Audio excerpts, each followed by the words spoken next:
Hello friends, welcome to Jena's lifestyle. இன்றைக்கி என்னோடய favourite street style snack காளான் தாங்க பார்க்க போகிறோம். அது எப்படி பண்ணணுன்னா, ஃபஸ்ட்டு கொஞ்சமாக ஒரு கேபேஜ் எடுத்துகிட்டு அதை குட்டி குட்டி பீஸாக கட் பண்ணிக்கோங்க.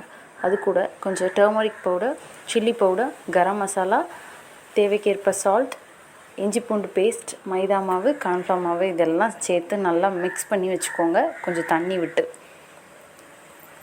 ஒரு பக்கோடா கன்சிஸ்டன்சியில் நம்ம ரெடி பண்ணதுக்கப்புறம் எண்ணெயில் நல்லா டீப் ஃப்ரை பண்ணி எடுத்துக்கலாம்.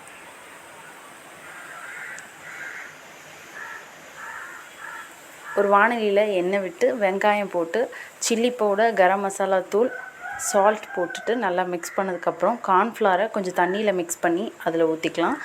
டொமேட்டோ சாஸும் ஒரு 2 டேபிள் ஸ்பூன் ஊற்றிட்டு நல்லா மிக்ஸ் பண்ணதுக்கப்புறம் நம்ம ஃப்ரை பண்ணி வச்ச காளானை அதில் போட்டால் சுவையான ரோட்டுக்கடை காளான் ரெடிங்க. இதே மாதிரி நீங்களும் செஞ்சு பாருங்கள். உங்கள் ஃப்ரெண்ட்ஸ் அண்ட் ஃபேமிலிக்கு என்னோடய வீடியோவை ஷேர் பண்ணுங்கள். என்னோடய சேனலை சப்ஸ்கிரைப் பண்ணுங்கள். தேங்க்யூ.